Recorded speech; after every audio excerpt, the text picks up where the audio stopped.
नमस्कार, मुद्दे की बात में आप सभी का स्वागत है। मैं हूं आपके साथ गौरी शंकर।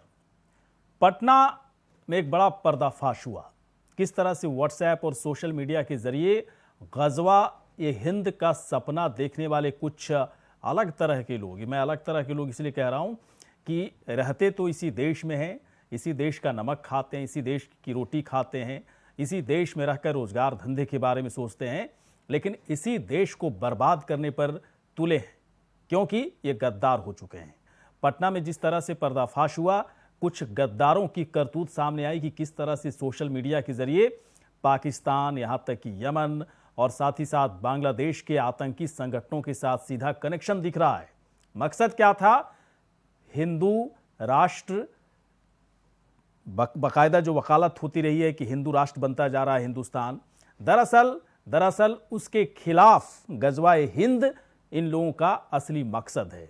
जबकि हिंदुस्तान सेकुलर देश है, लेकिन ये लोग इस्लामिक देश में इसे कन्वर्ट करने के लिए एक बड़ा सपना पाल रहे थे कि 23 में जिहाद करेंगे और 2047 तक हिंदुस्तान को इस्लामिक राष्ट्र में पूरी तरह से बदल देंगे। दरअसल ये सपने ऐसे हैं, मंसूबे ऐसे हैं, इसकी जो सच्चाई है इस पर हंसी भी आती है, क्योंकि जो आरोपी पकड़ा गया है उसकी एक पैसे की औकात नहीं है, एक पैसे की उसकी हैसियत नहीं है। लेकिन ये कुछ ऐसे लोग हैं जो कुछ लोगों के साथ मिलकर, चाहे वो पाकिस्तान हो, बांग्लादेश हो, यमन हो, दूसरे देश हो, जो आतंकी जो एक तरह से आतंकी टेरर का साथ देने के लिए तैयार रहते हैं, ऐसे लोगों के साथ ही मिलकर कुछ नापाक, कुछ ऐसे मंसूबे पाल रहा था जिसकी पोल खुलने के बाद अब ये जो मुख्य आरोपी है, इसकी बोलती पूरी तरह से बंद है। जिसे आप देख पा रहे हैं, इसको देखकर आपको लगता है कि ये गजवा हिंद करने लायक है, इसकी हैसियत, इसकी औकात होगी।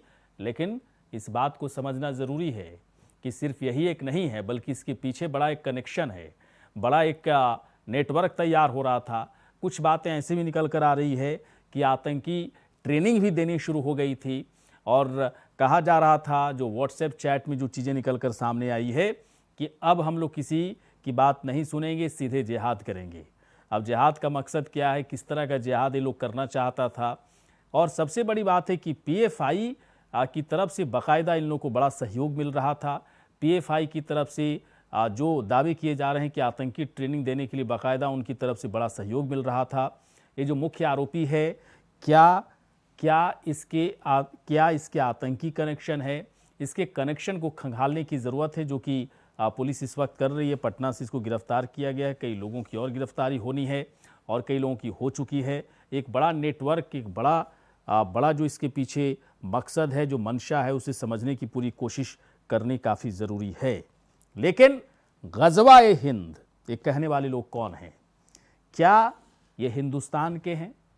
जी हाँ, वाकई में कुछ लोग इसमें जो साफ तौर पर जो देखे जा रहे हैं हिंदुस्तान के रहने वाले हैं। हिंदुस्तान में रहकर, भारत में रहकर, अपने देश में रहकर, यानी कि यहाँ का नमक खाने वाला, ये रोटी खाने वाला, यहीं इसकी पैदाइश है और इसी देश को इतना बड़ा नुकसान देने के लिए बड़ी प्लानिंग रच रहा था। कई विदेशी ऐसे लोगों के संपर्क में था जो भारत के लिए नुकसानदायक हो सकता है। तो फिर ऐसे लोग जो गजवाए हिंद की बात करते हैं, इनके मंसूबे और मकसद को समझना ज़रूरी है। इस इंसान जो इस वक्त आप देख रहे हैं, दरअसल इसके पीछे एक खौफनाक चेहरा है। ये दरअसल ना अपने देश का है, ना ये पूरी दुनिया का है, ना अपने परिवार का है।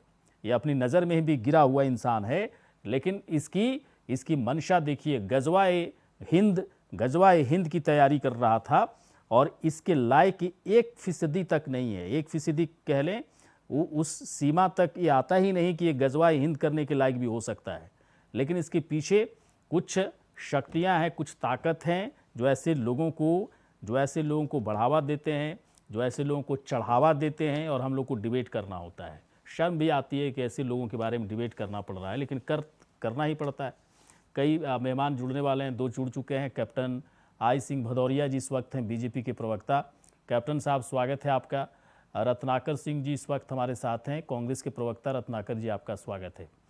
चलिए कैप्टन साहब के पास मैं आता हूँ। कैप्टन साहब, गजवा हिंद तो ऐसे बोलते हैं कुछ लोग, जैसे सुबह उठे, है ना, 2-4 घूंट चाय पी लिए बिस्किट खा लिए और गजवा हिंद का ऐलान कर दिए। ये इन लोग को कौन समझाएगा कि तुम्हारी हैसियत नहीं है इस तरह की बातें करने की, कैप्टन साहब। और ये लोग कितने नीच किस्म के लोग हैं, यही खा रहे हैं, यही रोजगार धंधे देखते हैं और गजवा हिंद की बात कर रहे हैं। गौरीशंकर जी, बिल्कुल आप जो कह रहे हैं फैक्ट है, इसमें कोई कमी नहीं है कि हमारे ही देश में रह रहे हैं, इसी देश का खा रहे हैं। मगर समस्या यहाँ पर एक और आ जाती है, कुछ राजनीतिक पार्टियां ऐसी हैं कि वो सत्ता लालच में ऐसे देशद्रोहियों के साथ खड़ी हो जाती है।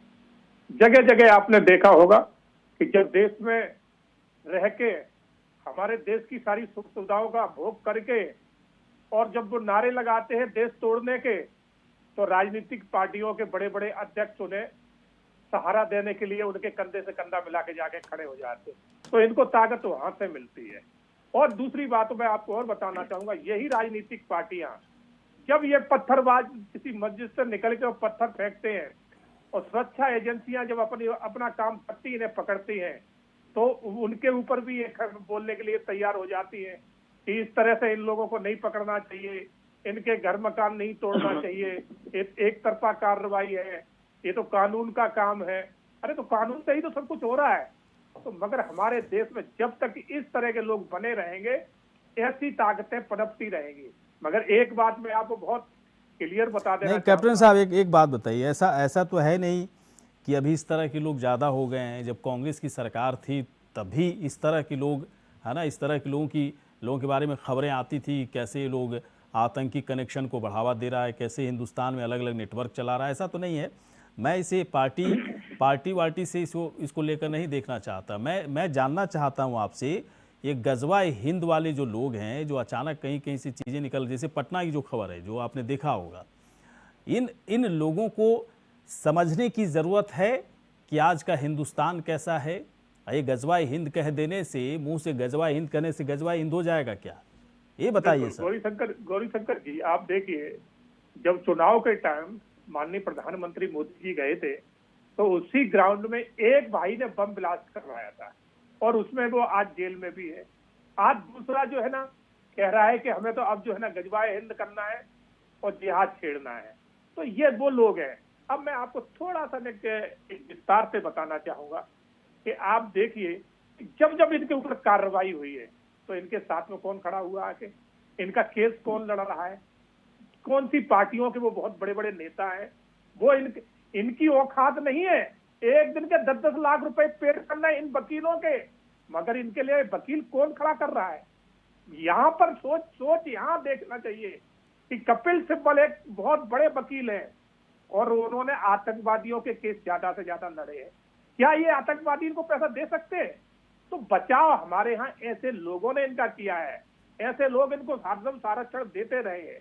आपने देखा होगा कि हमारे देश के सेना के एक कर्नल थे, उनके ऊपर एक केस लगा बम ब्लास्ट का, किसी ने कोई हंगामा नहीं मचाया, वो जेल में गए, करीबन 3-4 साल वो जेल में बंद रहे और बाद में कोर्ट ने उन्हें बाइज्जत बरी करेगा। बरी जब होके बाहर निकले, जेल से बाहर तिरंगा लगाता, उसके ऊपर उन्होंने सलूट किया कि ये मेरा सम्मान है, मेरा देश की शान है। और एक देश का उपराष्ट्रपति 10 साल तक जो है ना सत्ता भोगता है, उपराष्ट्रपति बन के रहता है, और जिस दिन वो पद से हटता है तो वो कहता है कि इस देश में अब डर लगता है, देश रहने लायक नहीं है। तो सोच यहाँ से पनपती है। और ये सोच को पनपाने वाले कौन है? ये राष्ट्रपति किस पार्टी का था? ये राष्ट्रपति को किस पार्टी ने 2 बार इसको मौका दिया? तो इसके ऊपर एक बार भी इस पार्टी ने विरोध नहीं किया। तो इनकी सोच यहाँ से पनपती है। बिल्कुल। आप जो इशारे कर रहे हैं ना कैप्टन साहब, उस पार्टी के इस वक्त प्रवक्ता नेता हमारे साथ हैं रत्नाकर जी। रत्नाकर जी, एक बात बताइए, पटना से जो खबर आई गजवाए हिंद फलां ठिकान, है ना, हंसी भी आती होगी, आपको भी आती होगी, मुझे तो बहुत ठीक से हंसी आती है इस सब मैटर पे, क्योंकि हिंदुस्तान में ना तो पहले और ना आज की तारीख में इस तरह की चीज़ें और इस तरह की जो सपने देख रहे हैं, उससे बड़ा मूर्ख कह सकते हैं, महामूर्ख कोई नहीं हो सकता है। लेकिन मुझे एक बात जानना है, जब इस तरह की चीज़ें हो रही होती हैं तो क्या वाकई में सामाजिक परिवर्तन, जिस तरीके से अलग अलग मसले पर हुई है, उन सब चीज़ों का बड़ा प्रभाव है क्या, इसलिए इस तरह की चीज़ें हो रही हैं? बताइए जरा, कांग्रेस पार्टी क्या सोचती है? देखिए गौरीशंकर जी, सबसे पहले तो मैं यही कहूंगा, कैप्टन साहब जो बैठे हैं ये मनगढ़ंत बहुत सारी चीजें बोलते रहते हैं, अनर्गल बातें करते रहते हैं। अगर हम कांग्रेस अगर चाहती, गौरीशंकर जी एक पहले इनको बोलो कि हमने जो अभी जितना सब बोले एक मनगढ़ंत बताइए, नहीं झूठ मत बोलिए बैठ के। हमने जो कहा क्या राहुल गांधी कन्हैया का कुमार का समर्थन करने नहीं गए थे जेएनयू में? जरा चुप रहिए, चुप यार, झूठ बोलने के लिए बैठ गए आके और हमें झूठ बोल रहा है। चुप आगे कैसे झूठ बोलता है, हमें बोल रहा है झूठ बोलते हो तुम रोज पूरी तुम्हारा राहुल गांधी झूठ बोला। एक मिनट रत्नाकर जी तुम लैंग्वेज सही किया जाए, लैंग्वेज दोनों अपनी लैंग्वेज को सही करें, है ना? ये डिबेट है, तुम तड़ा अच्छा नहीं लगता है। अच्छा एक मिनट सर, कैप्टन साहब मैं पूछूंगा कि क्या झूठ लगा, क्या झूठ लगा? एक मिनट कैप्टन साहब सुनिए तो, भाई साहब कैप्टन साहब सुनिए तो कैप्टन साहब, तुम साला चमचा 2 पैसे का, कांग्रेस का चमचा साला कहीं का। अगर इन शंकर जी एक मिनट सर, मैं थोड़ी देर के बाद आ रहा हूँ। गाली गलौज नहीं सर, मैं एक छोटे से ब्रेक के बाद आता हूँ। मैं एक छोटे गाली गलौज नहीं सर, कृपया ठंडा पानी पीजिए और फिर आते हैं, ऐसे नहीं। गाली गलौज करेंगे लिए थोड़ी बुलाते हैं सर आप लोग को, तुरंत आते हैं, हाजिर होते हैं एक छोटे से ब्रेक के बाद।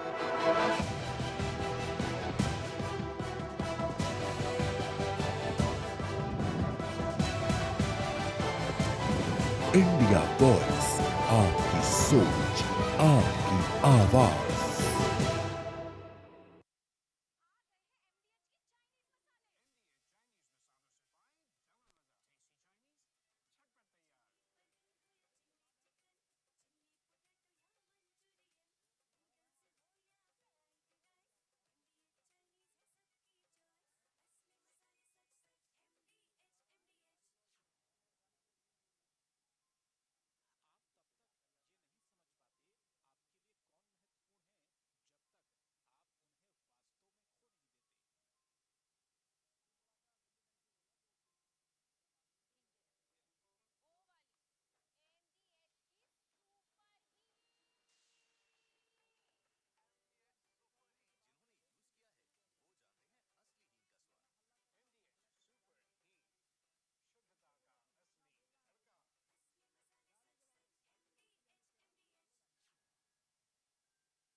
इंडिया वॉइस, आपकी सोच, आपकी आवाज।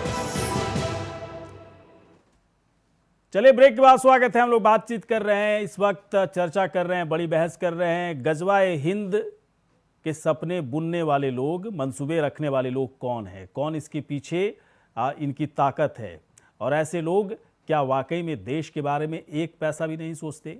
देश के साथ गद्दारी करना इनके लिए आसान है, जबकि देश के बारे में सोचना बहुत ही मुश्किल भरा काम है।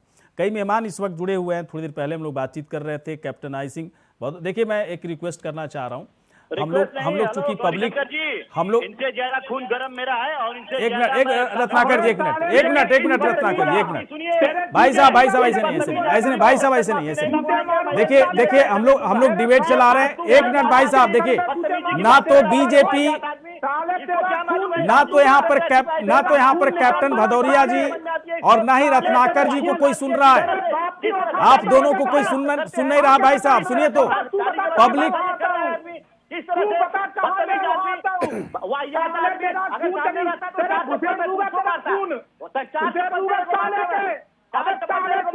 औलाद, भाषा पे तुमको कुत्ते की औलाद, साले कहीं के। कैप्टन साहब थोड़ी सी, कैप्टन साहब भाषा को कंट्रोल कीजिए कैप्टन साहब, ऐसे नहीं। पागल आदमी को रत्नाकर जी थोड़ा सा भाई साहब रुकिए, आप दोनों से मैं बात करूंगा। भाई साहब रुकिए, एक मिनट रुकिए। पागल आदमी को बिठा के रखा है, इसको पागल आदमी है। एक मिनट आप दोनों थोड़ा रुकिए भाई साहब। देखिए ऐसे नहीं, यहां पर कैप्टन आई सिंह भदौरिया कोई नहीं सुन रहा है, ना ही रत्नाकर जी को सुन रहा है। आप लोग जो बोल रहे हो ना, वो बीजेपी और कांग्रेस दोनों का क्या कॉन्सेप्ट बन रहा है जनता के बीच में, वो चीजें जा रही है। तो थोड़ा सा रुकिए भाई साहब। रत्नाकर जी रुक जाइए, थोड़ा सा रुक जाइए।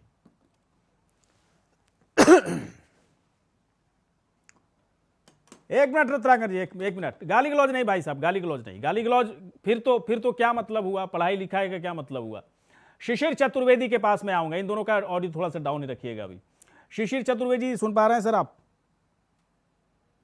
चतुर्वेदी जी सुन पा रहे हैं? नहीं सुन पा रहे हैं। अरे इतनी खराब डिबेट तो आज तक कहीं नहीं सुनी भाई। जो भाषा शैली है, हाँ। आपका चैनल सील हो जाएगा अगर मुकदमे के लिए कोई चला गया।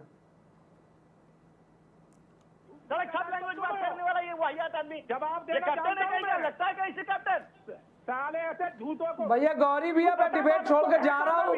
जो भाषा शैली है इसको मैं ऐसे ही सुन सकता हूँ। तू मादर चोद है, साले मादर। एक मिनट, इन दोनों का ऑडियो डाउन करो भाई गाली साहब। गलौज चल रही है उस पे।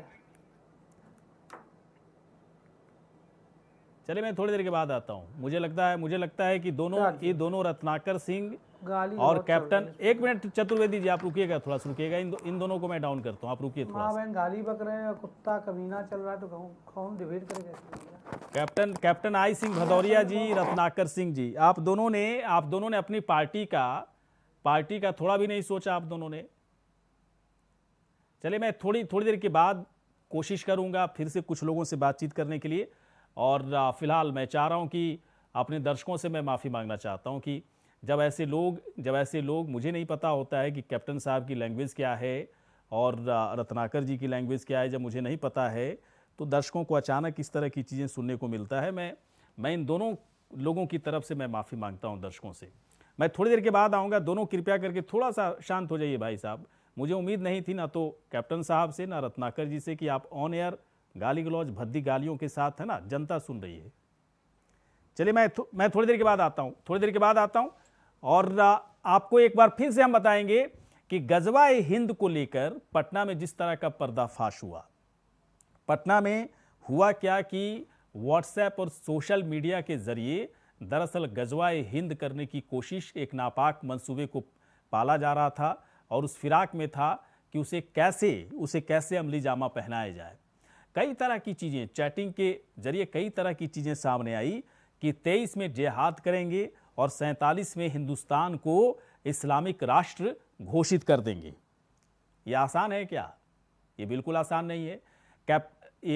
इस पूरे मामले को लेकर दरअसल बहुत सारी बातें लीक होने लगी। लीक होने के बाद जब पुलिस वहाँ तक पहुँची तो पुलिस के पहुँचने के बाद मामला इस तरह से जब खुलना शुरू हुआ, पर्दाफाश हुआ, तब मालूम चला कि दरअसल इस पूरे मामले को लेकर बहुत पहले से प्लानिंग चल रही थी और इतनी बड़ी प्लानिंग थी कि इस प्लानिंग में एक नहीं बल्कि कई हजार लोग इस कनेक्शन से जुड़े हुए हैं। इसके तार सिर्फ पटना नहीं बल्कि पटना के साथ साथ पाकिस्तान के साथ बांग्लादेश के साथ यमन तक इसके तार जुड़ते हुए नजर आए। और इसके बाद बड़ा सवाल हुआ कि गजवाए हिंद कराने के लिए क्या एक बड़ी शक्ति, एक बड़ी ताकत काम कर रही है। अगर ऐसा है तो हिंदुस्तान को सतर्क रहने की ज़रूरत है। लेकिन ऐसे लोग जो गजवाए हिंद के नापाक मंसूबे पाल रखा है, उन लोगों को सोचना होगा, उन लोगों को समझना होगा कि हिंदुस्तान को आज की तारीख में तोड़ना तो बहुत दूर की बात है, हिंदुस्तान के बारे में, हिंदुस्तान पर बुरी नज़र रखने वाले लोग दरअसल अब बच नहीं सकते। इसके पीछे साफ है कि ऐसे लोगों की ताकत को तोड़ा गया है, ऐसे लोगों की कमर को तोड़ा गया है जो हिंदुस्तान के बारे में या हिंदुस्तान पर बुरी नज़र रखते हैं। चलिए एक छोटे से ब्रेक के बाद तुरंत हाजिर होते हैं और चर्चा जारी रहेगी, बड़ी बहस हम करते रहेंगे। चलिए ब्रेक के बाद स्वागत है। हम लोग बातचीत कर रहे हैं गजवा ये हिंद के मंसूबे पालने वाले लोग ये कौन लोग हैं। मुख्य आरोपी जो पकड़ा गया है दरअसल वो बिहार का ही रहने वाला है, हिंदुस्तान का ही रहने वाला है, लेकिन उसके कनेक्शन पाकिस्तान, बांग्लादेश और यमन तक हैं। ये मंसूबा पाल रहा था कि हम 23 में जिहाद कर देंगे और 23 के बाद 47 में हिंदुस्तान को हिंदू राष्ट्र माफ़ कीजिएगा इस्लामिक राष्ट्र घोषित कर देंगे। और इसके पीछे बाकायदा इसकी ट्रेनिंग चल रही थी, बाकायदा टेररिस्ट टेरर की ट्रेनिंग चल रही थी। और इसके लिए कई ऐसी चीज़ें सामने आई है, कई सबूत नज़र आ रहे हैं कि याद से नहीं बल्कि 2-3 साल 4 साल पहले से पूरी प्लानिंग चल रही थी। चलिए इस वक्त शिशिर चतुर्वेदी जी हमारे साथ है, राष्ट्रीय प्रवक्ता हिंदू महासभा के। शिशिर जी बहुत बहुत स्वागत है सर आपका। सुन पा रहे हैं सर? कह रहे वो कोई चाबी तो नहीं ना कि तुम लोग पास भी नहीं। नहीं उन दोनों को बोले कि भाई जाइए भाई। हाँ क्योंकि मैं जनता को गाली गलौज देने के लिए थोड़ा ही डिबेट चलाता हूँ, ऐसा तो है नहीं। चाहे आप बीजेपी के रहिए, कांग्रेस के रहिए या किसी है ना बड़ी पार्टी का रहिए, कोई फर्क नहीं पड़ता है। ऐसे लोगों के लिए जगह नहीं है हमारे चैनल में। बताइए शिशिर जी एक बात बताइए, ये जो गजवा हिंद की जो खबर आई हम लोग के बीच में और जिस तरीके से इसका पूरा कनेक्शन दिख रहा है इस वक्त, क्या आसान है क्या कि कोई मुंह उठाया और गजवा हिंद है ना इस तरह के नापाक मंसूबे पाल लिया, आराम से 23 में जिहाद कर देंगे, 47 में इस्लामिक राष्ट्र घोषित कर देंगे। ये तो ऐसा लग रहा है जैसे है ना सुबह उठे, चाय पिए, बिस्किट खाए और गजवा हिंद का ऐलान कर दिए। ऐसा थोड़ा ही होता है चतुर्वेदी जी।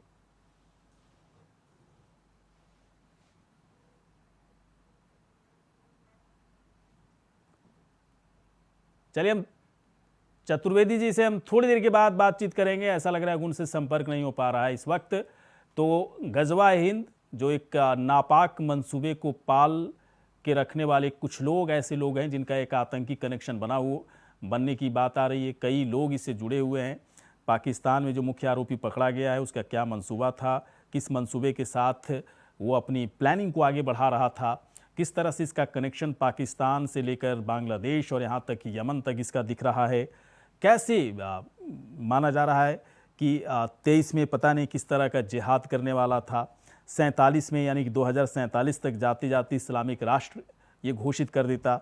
गजवा हिंद दरअसल एक ऐसा नेगेटिव वर्ड्स बन चुका है पूरी दुनिया के लिए कि गजवा हिंद का मतलब होता है जैसे इस्लाम मानने वाले कुछ कट्टरपंथी लोग जिनको दरअसल दूसरे धर्म से कोई लेना देना नहीं होता है, ना दूसरे धर्म के प्रति कोई आदर सम्मान है। ऐसे लोग पूरी दुनिया को जीत करके अपने धर्म में पूरी तरह से मिलाना चाहते हैं और राज करना चाहते हैं। दरअसल ये सब चीज़ें पुराने समय की बात है। अब नए समय में नए परिवर्तित जिस तरह से पूरा परिदृश्य बदल रहा है उसमें गजवा हिंद जैसी चीज़ों की कोई जगह नहीं है, ना तो हिंदुस्तान में ना पूरी दुनिया में। जहाँ कहीं भी हो रहा है दरअसल वो गजवा हिंद नहीं है बल्कि वो आतंकी गतिविधि है जो जोर ज़बरदस्ती के साथ किसी देश पर कब्जा कर लिया गया। जैसे अफ़गानिस्तान की बात करें तो अफ़गानिस्तान में अगर तालिबान सोच रहा है कि वो गजवा अफ़गानिस्तान कर लिया तो उसकी सोच गलत है। दरअसल उसने ज़बरदस्ती किसी देश पर कब्जा किया और इस्लाम के हिसाब से कहीं से भी इसे अच्छा नहीं माना जाता। तो गजवा हिंद यानी कि हिंदुस्तान को इस्लामिक देश घोषित करने के लिए जो भी कुछ किया जाना रहेगा वो करेंगे। इस तरह की सोच के साथ अगर कोई चल रहा है, आतंकी संगठनों से उसका कनेक्शन है और उन आतंकी संगठनों के ज़रिए हिंदुस्तान में वो डिस्टर्बेंस पैदा करना चाह रहा है, यहाँ के लोगों को परेशान करना चाह रहा है और अपने आतंकी कनेक्शन को फैलाकर हिंदुस्तान पर प्रेशर डालने की कोशिश कर रहा है, तो इसके मंसूबे पूरी तरह से धराशाही होने वाले हैं। चतुर्वेदी जी जुड़ चुके हैं हमारे साथ इस वक्त हिंदू महासभा के। इस वक्त हमारे साथ हैं शिशिर चतुर्वेदी जी।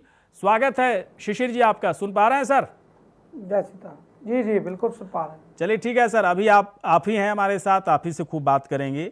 बाकी बीजेपी और कांग्रेस के थे यहाँ पर दोनों ने अपनी मर्यादा तोड़ी। अब कांग्रेस के रहें चाहे बीजेपी के रहें, लेकिन ये डिबेट न तो कैप्टन साहब के लिए डिबेट था, न ही रत्नाकर जी के लिए डिबेट था। ये डिबेट में कैप्टन साहब बीजेपी की बात कर रहे थे, रत्नाकर जी कांग्रेस की बात कर रहे थे, दोनों गाली गलौज करने लगे। और हमारा चैनल ऐसे लोगों को कभी भी तरजीह नहीं दे सकता। ऐसे लोगों के लिए कोई जगह नहीं है, चाहे किसी पार्टी के रहे। अगर आप मर्यादा का ख्याल नहीं रख रहे हैं, गाली गलौज कर रहे हैं, तो फिर जनता को हम दिखाते हैं। हमको जनता से मतलब है, जनता तक हम कंटेंट्स को सही और सरल भाषा में और बहुत ही सुव्यवस्थित भाषा का इस्तेमाल करके अपने डिबेट को हम आगे बढ़ाते हैं। इसलिए हम उन दोनों को हम लोग इस वक्त शिशिर जी हमने नमस्कार कर दिया कि आप लोग जाइए ठंडा पानी पीजिए। जब आप लोग अच्छा हो जाएंगे और अपनी गलत भाषा के लिए माफ़ी मांग लेंगे, तब शायद हम लोग सोचेंगे कि आपको बुलाएं। बाकी बीजेपी में बहुत सारे प्रवक्ता और नेता हैं, कांग्रेस में बहुत सारे प्रवक्ता नेता हैं जो बहुत ही विशुद्ध रूप से अच्छी शैली, अच्छी भाषा में बातचीत करते हैं, डिबेट करते हैं। चलिए सर, हम दोनों बात करेंगे, कोई बात नहीं है। अब बताइए सर, ये गजवाए हिंद वाले लोग, ऐसा लगता है सुबह उठते हैं, चाय पीते हैं, चलो गजवाए हिंद कर देंगे। ये आसान है सर क्या हिंदुस्तान में? बदलते हिंदुस्तान को देख करके लगता है कि कोई गजवाए हिंद के बारे में सोच भी सकता है शिशिर जी? नहीं, बिल्कुल सोच सकते हैं, गजवाए हिंद हो सकता है। जिस प्रकार से माहौल है, आप देखिए आज लखनऊ में एक घटना चल रही है लुलु मॉल को लेकर के। लुलु मॉल की घटना से आप इसको समझ जोड़ देते हैं। लुलु मॉल की घटना में वहाँ पर कुछ लोगों ने नमाज पढ़ा। नमाज पढ़ने वालों के खिलाफ एप्लीकेशन दी हम लोगों ने। एप्लीकेशन दे करके हमको नज़रबंद कर दिया गया। FIR भी वहाँ पर जो है हमारी नहीं दर्ज हुई। मॉल वालों की एक FIR दर्ज हो जाती है, लोग पकड़े नहीं जाते, नमाज पढ़ने वाले वो लापता है। और सुनने में आया वहाँ कर्मचारियों से, इनके ऊपर केंद्र का बहुत मजबूती से हाथ है। ठीक है, उसका फल क्या हुआ? कल हमारे 4 आदमी वहाँ सुंदरकांड पाठ करने गए, जो हम लोग से जुड़े हुए विचारधारा के, उनको जेल भेज दिया गया। एक नमाजी को उनके साथ भेजा गया। उसके बाद आज सुना है मैंने कि 20 हिंदुओं को और भेज दिया गया। तो ये बताइए कौन सा संविधान में उल्लंघन है कि ये पूजा पाठ नहीं कर सकते? अगर आपने नमाजियों को पहले पकड़ लिया होता तो ये स्थिति ना आती ना। तो उन पे तो कार्रवाई हुई नहीं, क्योंकि वो बहुत ताकतवर लोग हैं, अरबों खरबों रुपए की संपत्तियों के मालिक हैं, केंद्र की सरकार में उनके बड़े रिश्ते हैं। तो क्या इसका मतलब वो कानून के ऊपर हो गए क्या? तो हिंदुओं के वोट को ले करके चलने वाली सरकार में हिंदुओं को जेल भरो आंदोलन चलाना पड़ रहा है। ठीक है, मतलब क्या कहना चाह रहे हैं आप शिशिर जी? आप ये कहना चाह रहे हैं कि हिंदुओं की एकता इतनी कमजोर है कि गजवाए हिंद करने वाले लोग इस बात को जानते हैं और इसकी पॉसिबिलिटी हो सकती है कि हिंदुस्तान में इस तरह की चीजों को अगर कोई आगे बढ़ा रहा है तो उसको फायदा मिलेगा इसका, ये कहना चाह रहे हैं? जी अभी जी हम ये कह रहे हैं कि एक योगी जी है, बहुत ईमानदार, सख्त और एक अच्छे मुख्यमंत्री है। ठीक है, इनकी सरकार में बड़ा अच्छा कार्य हो रहा है, लेकिन जो नीचे स्तर पे जो अधिकारी हैं, इनकी कार्यप्रणाली एकदम नहीं ठीक है और यही गजवा हिंद की तरफ देश को ले जाती है। स्थिति ये है कि खुलेआम आप बताइए किस प्रकार से लव जिहाद क्या रुक गया? एंटी रोमियो स्क्वाड ने कितने लोगों को पकड़ा, जेल भेजा, आप बताइए। पन्नी बैंड का मामला आया, क्या हो गया? तो तमाम आदेश वहाँ चैनल पे होते हैं और वो नीचे आते थे दफन हो जाते हैं। जैसे कांग्रेस सरकारों में पैसा 10 रुपए चलता था और जो नीचे आते थे 1 रुपए बचता था। होता क्या है कि किराए पे मांगे हुए नेता, दूसरे दलों से आए हुए नेता जब दल बदल लेते हैं, जैसे कांग्रेस और भाजपा के नेताजी जो अभी यहाँ पर बोल रहे थे असभ्यता की भाषा, यही पलट के भाजपा के सपा में, सपा के कांग्रेस में ये लोग आ जाते घूम फिर के। तो इनको उनकी विचारधारा के हिसाब से काम करना पड़ता है। ठीक है, और लेकिन दल बदल लेते। तो इस प्रकार से जो भी सरकार आती है नतमस्तक हो जाती है इस्लाम के मानने वालों के सरसरा में, क्योंकि उनके 56 इस्लामिक मुल्क की ताकत के आगे विदेशी नीतियों को देखने के कारण, विदेशी फंडिंग को देखने के कारण, तो क्या स्थिति है शिशिर जी? नहीं शिशिर जी, एक मिनट नहीं सर, एक मिनट। तो स्थिति आपको क्या लगता है इस वक्त भारत की स्थिति क्या है? क्या पटना में जो हुआ व्हाट्सएप ग्रुप चला रहा है? पटना पे क्यों जा रहे हैं? हाँ। पटना पे क्यों जा रहे हैं? आगे गौरी भाई चलिए। देखिए, क्या इस देश का हिस्सा पाकिस्तान नहीं था? क्या इस देश का हिस्सा बांग्लादेश नहीं था? क्या इस देश का हिस्सा बर्मा नहीं था? अफगानिस्तान नहीं था? तो गजवा हिंद धीरे धीरे होता जा रहा ना सक्सेस।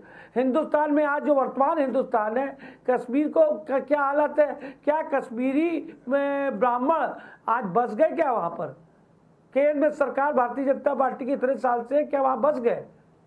कानून पास हो गया, सख्ती हो रही है, इनकाउंटर हो रहा है, रुक गया। बताइए, देश के गद्दारों को गोली मारो, डैश डैश डैश डैश, एक इलाज है। आप नमाज वहां पर देखिए, लुलु मॉल बना, बीच में एकदम बीच में मस्जिद बना दी गई। क्या वो एलडीए से रक्षा पास है? लेकिन भैया ताकतवर के लिए न्याय सदैव यूं घुटने टेके रहता है। वो जो कहेगा वही न्याय है। इसी प्रकार से गजवाए हिंद धीरे धीरे सक्सेस होगा। हर क्षेत्र में लोग पकड़े जा रहे हैं, और कानून मतलब जो अपराधी है जब जेल जाता है तो मुस्कुराते हुए जाता है। आप देखिए, दंगों के आरोपी अभी आपने देखा होगा, जेल जा रहे हैं तो मुस्कुराते हुए जा रहे हैं। वो क्यों जा रहे हैं मुस्कुराते हुए? उसके पीछे कारण है, बहुत गंभीर कारण आपको बता रहे हैं। पहले पकड़ा, जब बड़ी मुश्किल से हमारे जवान बलिदान देके उनको पकड़ते हैं, पकड़ने के बाद बड़े बड़े चैनलों पे उन जिहादियों के पक्ष में बैठ के डिबेटें होती है। वो जेल जाते हैं तो जेल गया उनकी ऐशगाह हो जाती है। इतना पैसा उनको फंडिंग जेलों में होता है, वहाँ पर भ्रष्टाचार है। जेल में बैठ के मोबाइल की सारी सुविधा है, उससे एक्सटॉर्शन लेते हैं। उसके बाद पेशी पे जाते हैं तो खुल के वो मौज मस्ती करते हैं अपराधी। जेल में मुजरे तक हो गए, बताइए आप। ठीक है, उनके लिए बड़े बड़े वो वकील खड़े हो जाते हैं लाखों के। ठीक है, उनके लिए तर्क देने के लिए कोर्ट में कौन खड़ा होता है? कपिल सिब्बल जैसे लाखों की फीस लेने वाले। इनके लिए रात में 2 बजे अदालतें भी खुल जाती हैं। आप सोचिए, आज देश में जो स्थिति है, हिंदू अपने न्याय के लिए किसके पास जाए? समस्या यहाँ ये है। एक तरफ गर्दन काटी जा रही है और भारतीय जनता पार्टी और आरएसएस कह रही है कि मेरे मुसलमानों भाइयों आओ गले लगो मुझसे। ठीक है, तो योगी जी ईमानदार है, वो चाहते कड़ी कार्रवाई कर रहे, उनकी इच्छा शक्ति है, लेकिन नीचे धरातल आते आते तो क्या नहीं चतुर्वेदी जी, तो क्या योगी जी तक क्या ना गौरी शंकर जी की आवाज जाएगी, ना शिशिर जी की, हम लोग की आवाज यही दफन हो जाएगी।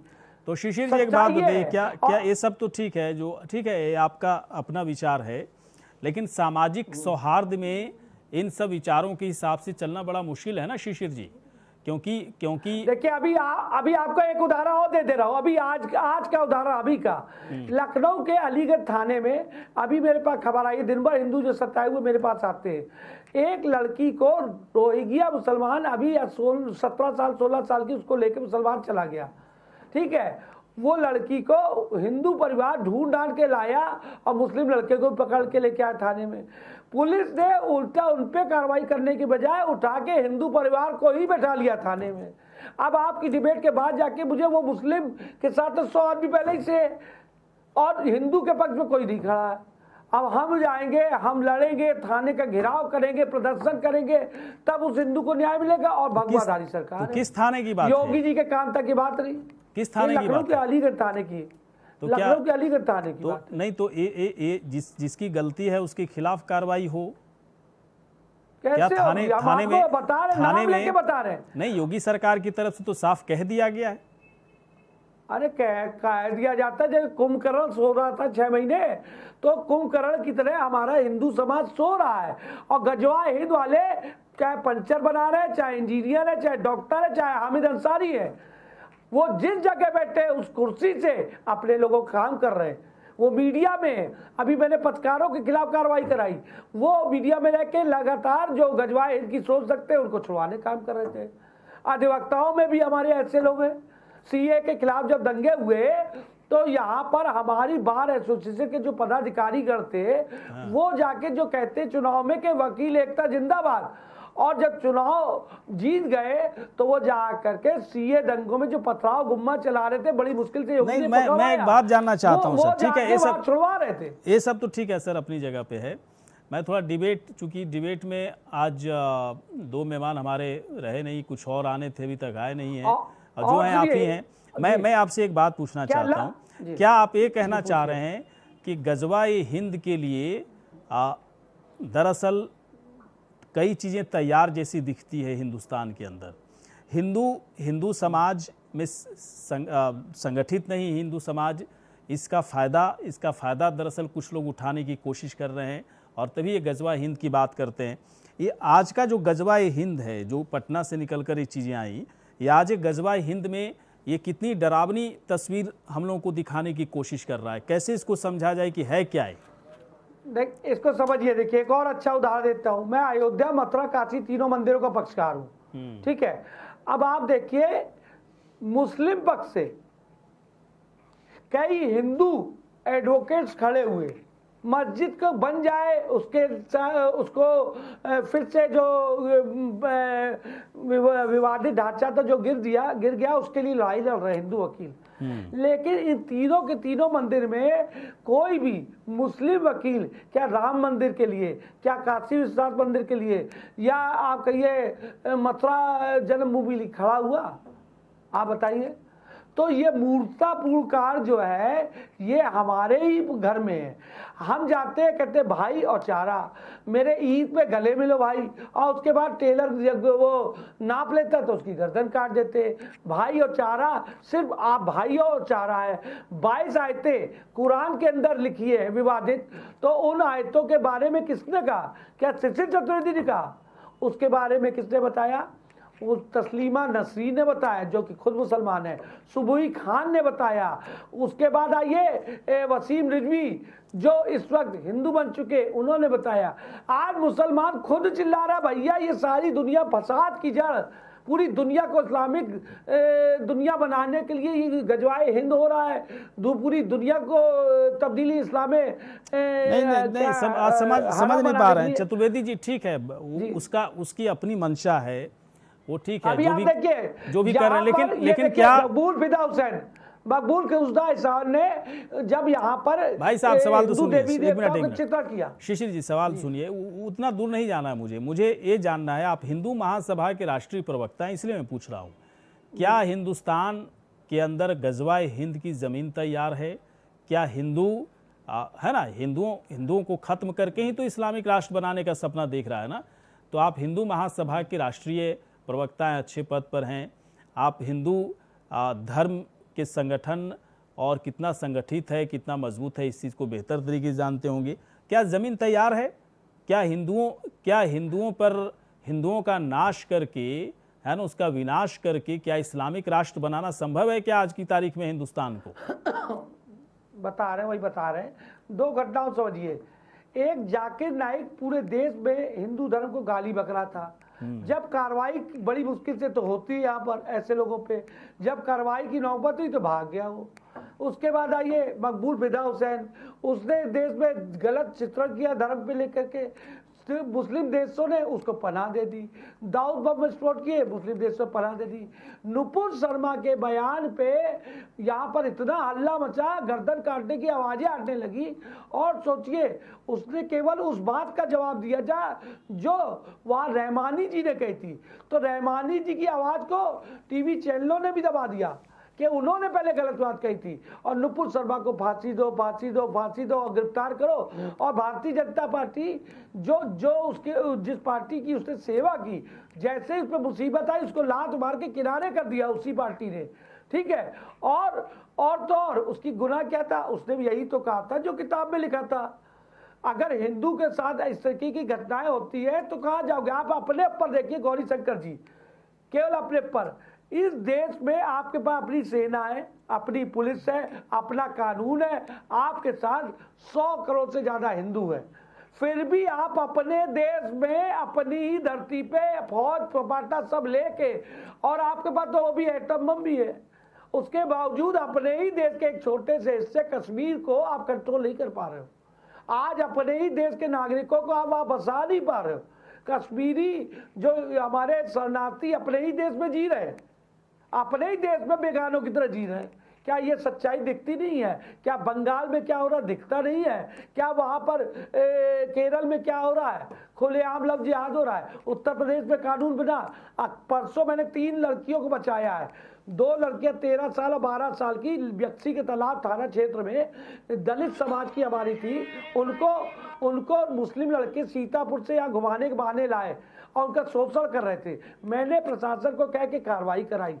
एक घटना आपको भी अलीगढ़ की आज ही की बता रहा हूँ, ठीक है। एक गोमती नगर में परसों घटी, 3 बच्चियों को बचाया मैंने अब तक इधर ये 2 दिन में। 500 से ज्यादा हिंदू बच्चियों को लखनऊ में लव जिहाद मैंने बचाया है।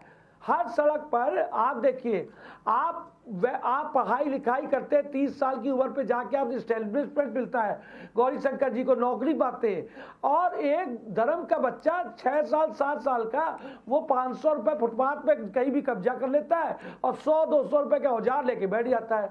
सरकारी जमीन, सरकारी बिजली, सरकारी सुविधाएं, और उसके बाद भी गरीब बना रहता है। सारी सरकारी सुविधाएं उसके लिए, मकान फ्री उसको, भोजन फ्री उसको, सारी सुविधाएं तो सरकार उनको दे रही है। और गलती से समाजवादी सरकार जैसे लोग आ जाए तो उनकी नीतियां क्या होती है, भाई कहते मुस्लिम कन्याएं हमारी कन्या है, उसके बाद कब्रिस्तान की बाउंड्री कर दो, उर्दू शिक्षकों की भर्ती कर दो, उसके बाद कहते क्या कहते उर्दू को द्वितीय राजभाषा घोषित कर देते, वक्फ बोर्ड की क्या होती है, हज हाउस बनते, टोटल 20% के लिए खुलेआम, मतलब बिना शर्म के, बेशर्मी के साथ उनका काम करते वो लोग, ठीक है। और आप दूसरी तरफ आइए, भगवाधारी सरकार, बहुत इंपॉर्टेंट बात कह रहा हूं, ध्यान दीजिएगा जी। अपनी भगवाधारी, जब मुस्लिम परस्त सरकारें आती हैं तो उर्दू शिक्षकों की भर्ती कर देती है, तो हमारे सारे धर्म के ग्रंथ जब संस्कृत में, तो संस्कृत शिक्षकों की भर्ती क्यों नहीं करती भारतीय जनता पार्टी, आप बताइए। इसके अलावा अब आप एक लखनऊ के पार्कों से जोड़ देते हैं इसी बात को।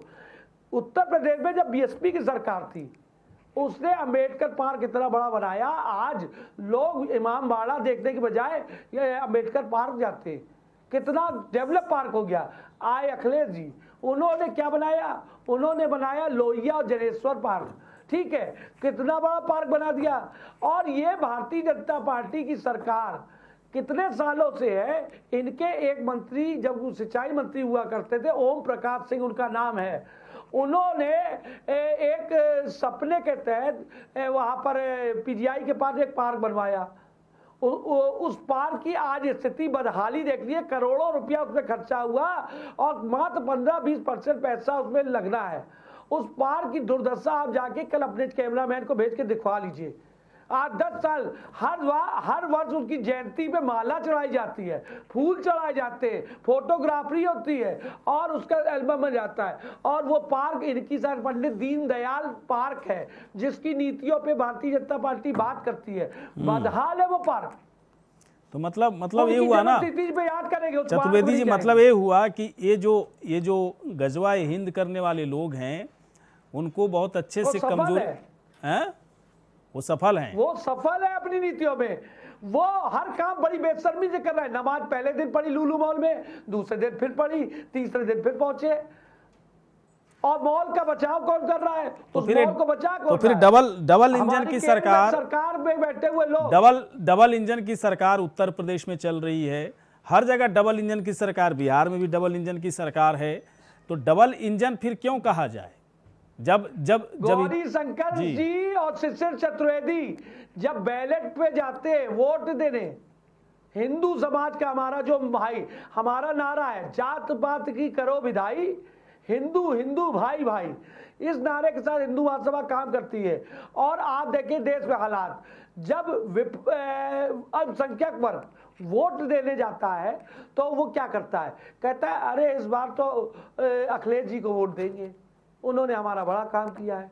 अखिलेश जी ने सरकार में आने के बाद काम नहीं किया तो अखिलेश जी को ब्लैकमेल करते, इतना काम करने के बाद भी। देखो बहन जी के साथ, मायावती जी के साथ जा रहे हैं, हम कांग्रेस के साथ जा रहे हैं प्रियंका जी के साथ, तो बेचारे अखिलेश जी और दबाव में आ जाते हैं। तो अगली बार सरकार आती है और 20 से 40% काम उनका करते हैं, अगली बार 50% करते हैं। अगर मान ली वो नहीं आते, बसपा आती तो वो भी डरी रहती है, वो उनका काम।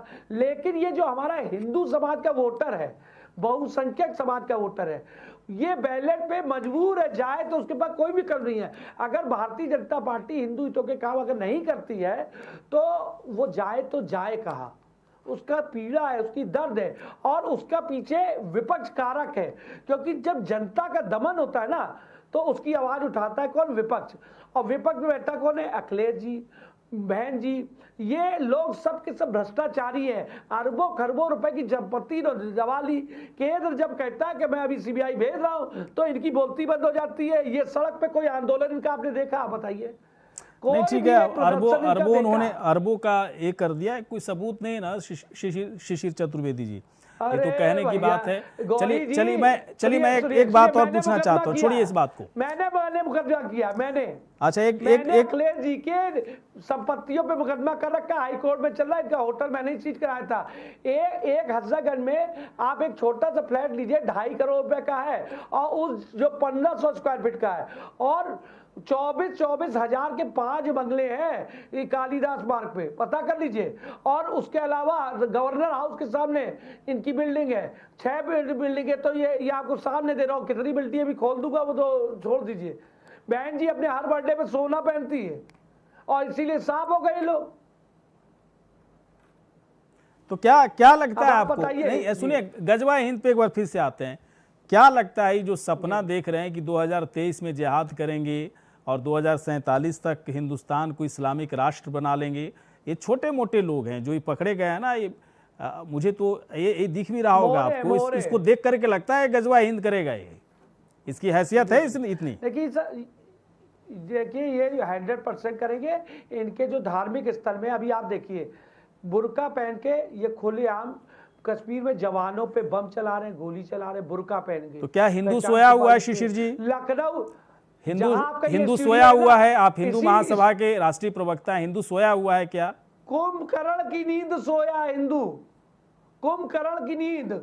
ऐसी हजरतगंज में अभी सीए पे जब दंगे हुए, खुलेआम उत्तर प्रदेश की राजधानी है क्या, सबसे बड़ा थाना हजरतगंज, उसके दरवाजे पे खुलेआम लोहे की रॉड, बम, गोली लेके सब टहल रहे थे। मैं अपनी आंखों से वही देखा, मैं वहां मौजूद था, मेरे सुरक्षा कर्मी गनर्स थे, सबने देखा। आपकी राजधानी का यह हाल था। दिल्ली में क्या हुआ, वहां आपका जो कितनी बड़ी घटना घटी, झंडा आपका उतार के फेंक दिया गया। आप देखिए तो देश में हो क्या रहा है, लेकिन फिर भी आप सोए हुए, आप ये जानना नहीं चाह रहे हो कि ये हो रहा है, तो आप सोए को कितना जगाएंगे। मैंने लुलु मॉल की आवाज उठा के हमको भैया नजरबंद कर दिया गया। मैंने क्या गुनाह किया? मैंने यही तो कहा कि भैया सार्वजनिक स्थल पे हमारे योगी जी कह रहे हैं कोई उपासना नहीं करेगा, ना हिंदू ना मुसलमान, लेकिन उन्होंने किया था। तो कार्रवाई किस पे बनती है? उन मॉल पे। लेकिन मॉल पे कोई कार्रवाई नहीं, उल्टा जिसने आवाज उठाई उसको उठा के बंद कर दो। मतलब आप देखिए इस सरकार में, और कहीं अखिलेश जी की होती तो हमारी जो ये पीठ है ना, ये लाल कर दीजिए तो मार मार के हमको। तो ये स्थिति इस सरकार में, तो आगे तो भगवानी मालिक है। सो रहा है हिंदू, सोने दीजिए इसको चैन से।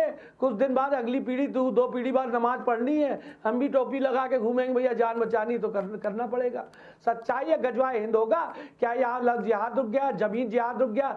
इस हजरतगंज में आप चले आइए, विधानसभा के अगर एक मिनट, अगर शिशिर चतुर्वेदी जो हिंदू महासभा के राष्ट्रीय प्रवक्ता हैं, उनकी सोच अगर इतनी कमजोर है, तो फिर ऐसे गजवा हिंद करने वाले लोगों को तो बहुत सहारा मिल रहा है एक तरह से, आप जैसे लोगों की वजह से। जी देखिए, फिर आप हिंदू महासभा के, एक मिनट भाई साहब, मुझे आपत्ति है आपकी कई बातों से। फिर आप हिंदू महासभा के राष्ट्रीय प्रवक्ता के रूप में क्या कर रहे हैं, कि क्या काम है आपका? जब हिंदू महासभा के आप राष्ट्रीय प्रवक्ता हैं और हिंदू समाज पर ही आप सवाल उठा रहे हैं कि सब सोया हुआ है, कुंभकर्णी नींद में है, जगाने का आपका काम है, तो क्या जाग नहीं रहे हैं लोग? तो फिर तो गजवा हिंद करने वाले लोग आप जैसे लोगों से फायदा उठाएंगे ना। वो आप बता रहे, आपको इसी लखनऊ में सबसे बड़ी हत्या हुई थी। गौरी भैया आपको मालूम होगी, सबसे बड़ी हत्या कमलेश तिवारी की हत्या हुई थी ना। उत्तर प्रदेश के माननीय योगी जी ने कहा था उनके बच्चे को नौकरी देंगे। भाई उसने हिंदुओं के लिए आवाज उठाई, हिंदू के लिए गर्दन कटवा दी, उसके परिवार को तो न्याय नहीं मिला। तो शिशिर चतुर्वेदी न्याय जो लड़ रहे हैं, जितने स्तर पे लड़ रहे हैं, आप उनको देखिए।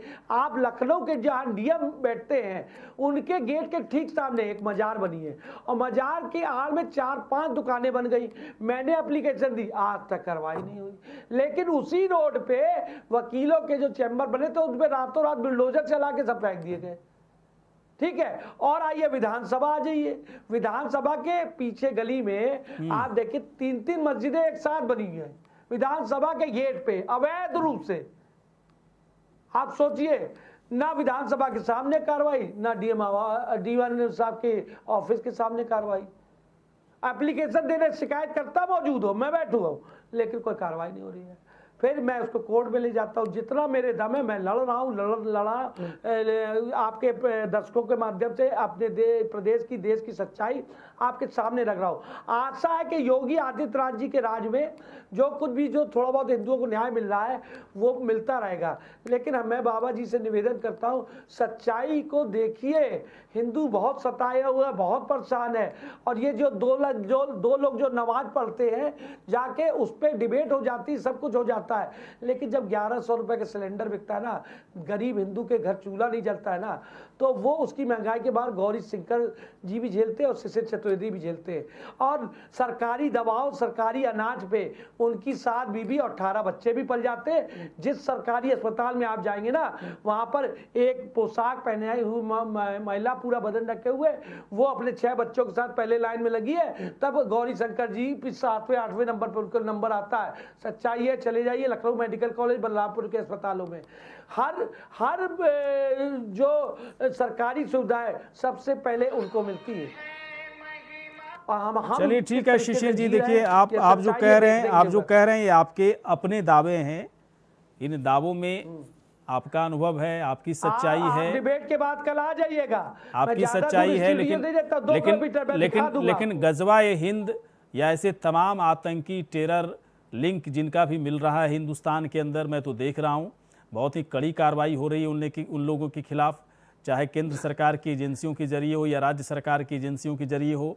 ऐसे लोग जो देश को तोड़ना चाहते हैं, देश में इस तरह के आतंकी टेरर को फैलाना चाहते हैं, ऐसे लोगों के खिलाफ इस वक्त हिंदुस्तान में किसी तरह की कोई जगह नहीं है। और खूब जबरदस्त तरीके से बहुत ही सख्त कार्रवाई ऐसे लोगों के खिलाफ हो रही है। कहने में अच्छी लगती है, जरूरत देखिए बहुत अच्छी बात नहीं, ऐसा है, दिख तो रहा है शिशिर जी। मुझे लगता है कि आप थोड़ा सा, मुझे लग रहा है ना कि कहीं ना कहीं किसी चीज से आप एक पक्षीय चीजों को देख रहे हैं। दोनों पक्ष भी देखना जरूरी है शिशिर जी। जो आप कह रहे हैं हो सकता है कि एक जगह पर वो ठीक हो, लेकिन ये भी तो ठीक है ना, ये भी तो ठीक है कि एक गजवा-ए हिंद का सपना देखने वाला, ये जो बेकार सपने देख रहा था, नापाक मंसूबा पाल रखे था, आज वो सलाखों के पीछे है।